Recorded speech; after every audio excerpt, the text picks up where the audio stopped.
A Supermarket in California by Allen Ginsberg. This poem was written during the first edition of Leaves of Grass. Whitman is a character in many of Ginsberg's poems.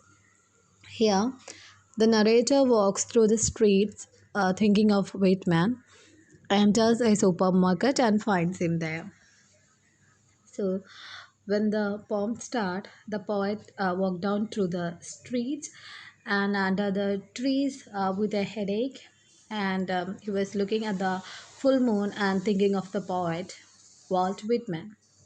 In some mood of hunger and fatigue, he was searching for food, and he saw the neon lighted supermarket. And while dreaming about Walt Whitman poems, he numbered the names of fruits. There were peaches laying in the shadow of penumbras. Many families had came there for shopping. Husbands moved around the aisles of shelves. Wives were searching for avocado fruits, or they were among avocado fruits. And babies stood near heaps of tomatoes. And there, our poet saw the poet Gracia Lorca, and he was hiding behind watermelon, making love to boys. So Garcia Lorca was a homosexual, and that's why he emphasized the point that he was making love to boys. And there he saw Walt Whitman, and he was also another homosexual like Lorca. He was childless, lonely, and he was a all searcher, searching meat in the refrigerator and looking at the boys who sold grocery. He asked each boy, "Who killed the pork? What price was banana? Are you my angel?" And he asked all sort of questions, and he tried to mingle with the boys there.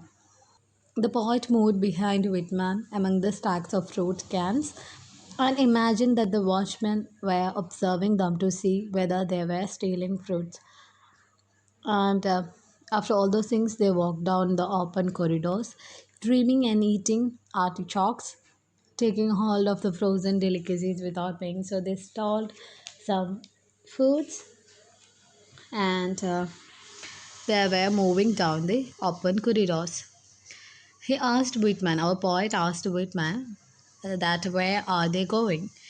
The doors will be shut in an hour because it's not. The supermarket will shut soon, and they have to leave there before that, or they have to take the groceries and leave the supermarket as soon as possible. And he held the book of Whitman's poem and dreamt of their adventure in the supermarket and thought of its absurdity. So, all this was a dream. Our poet was having a book of Whitman's poems, and while reading all those poems, he felt like having an adventure with Whitman in a supermarket. Will they continue to walk in the street all the night under the shade of trees? The houses having no light, and they're moving alone without other walkers. So, the poet is in a doubt that will they continue this walk forever in this night, or will they wander dreaming about lost America of love by the side of the blue automobiles in driveways, walk towards their cottage? So, while walking, they were dreaming of their lost America, its love, its happiness. Now everything is lost. America has changed a lot, and like they were wondering about their lost America. Now the poet asked or plead to Whitman that, "Oh dear father, grey beard, lonely, all courage teacher." So he's calling him as graybeard one because Whitman is all nerve and he's lonely. Then he is the old teacher who taught them what courage is. What America did you have when Sharon quit pulling his ferry and you got out on a smoking bank? So here he tells that what America looked like when you walked out of life and crossed the river Lady on the boat rowed by the ferryman Sharon. So, Sharon is a ferryman in the dead world. So, here Whitman is visualized as wandering in the world of death.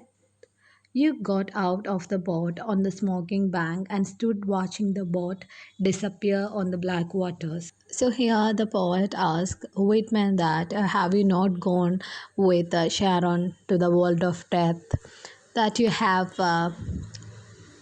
got out of the boat and you stood there watching the boat disappear in the black water. So you are not still gone to the world of death and you are here between us, or you are here in America, or your soul still resides in America.